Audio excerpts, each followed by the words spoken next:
What a wonderful performance, huh? Stunning.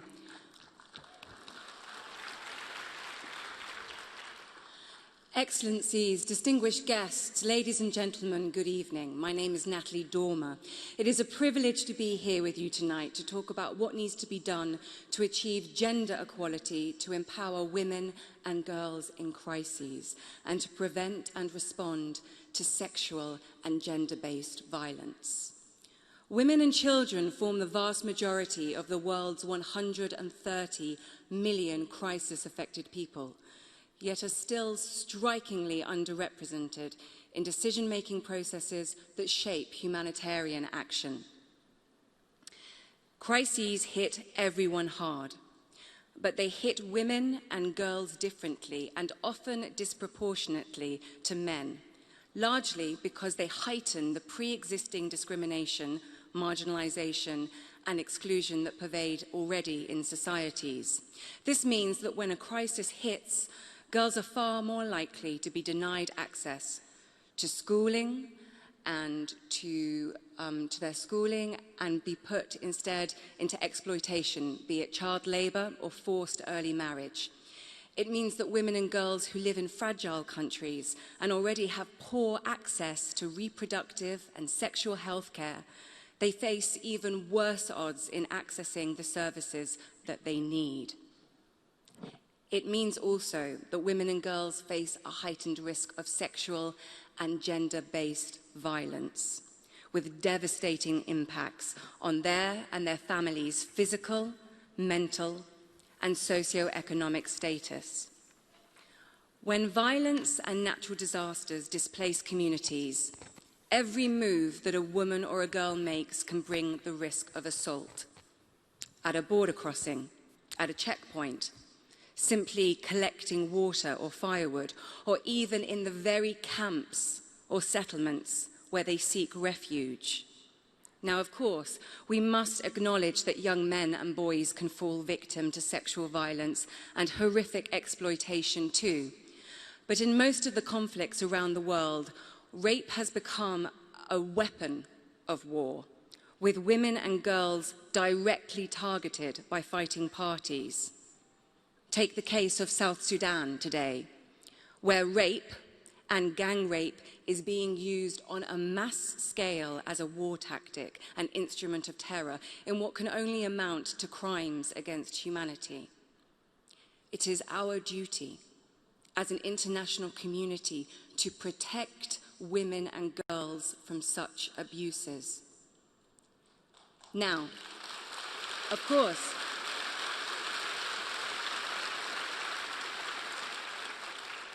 in rare instances, UN peacekeepers have been implicated in abuses.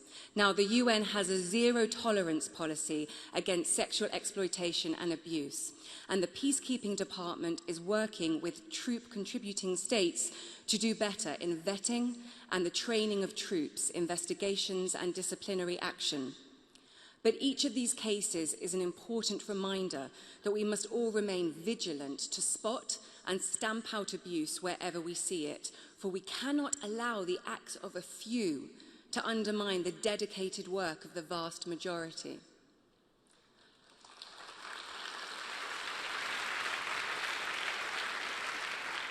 Now, vulnerable though they may be, even in the midst of these challenges, I am proud to say that women and girls continue to play a vital leadership role in their communities and in shaping humanitarian response. They are first responders in Yemen. They shelter the displaced in Niger. They set up communication networks in the Philippines, and they coordinate aid deliveries in Nepal. And all over the world, they protect each other and care for their elderly, the children, and the sick. I am here tonight because I want a world where women and girls are free to live their lives without the threat of sexual and gender-based violence, and where perpetrators of sexual violence do not get away with their crimes.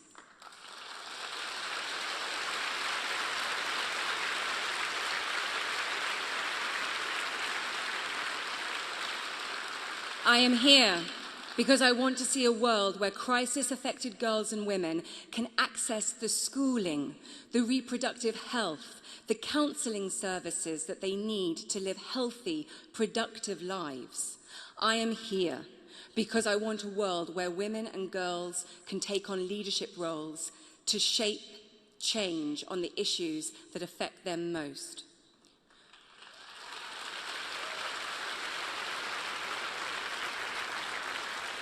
We have learned through years of practice that programs are most effective when women and girls have access to medical, legal, and psychosocial services, when we work with the judicial authorities to investigate and punish perpetrators, when we make reporting of assaults simple and efficient to reduce the stigma, and when we raise awareness of the problem across communities, in schools, places of worship, the workplace, and in the media. But importantly, very importantly, when we engage men and boys in the conversation. We are, after all, male and female together, a team, one species, one humanity.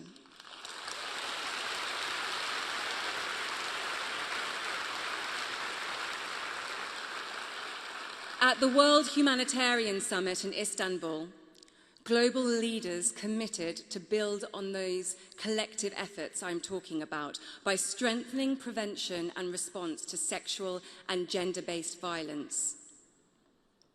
Leaders committed to step up access to sexual and reproductive health and healthcare and ensure humanitarian programming is gender sensitive. The commitments were made.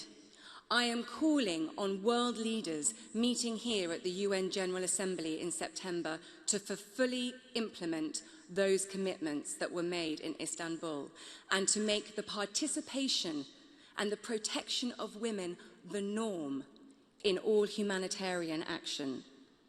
As we pursue these goals, women must join their male counterparts standing at the helm. Only by empowering women to take on the leadership roles at national, regional, and international levels will we achieve the change that we so desperately need. Pledges are one thing, action is another. Leaders, it is time for action. Women and girls around the world are watching you. They deserve your help. They need your help. And you can do something about this. There is no time to lose.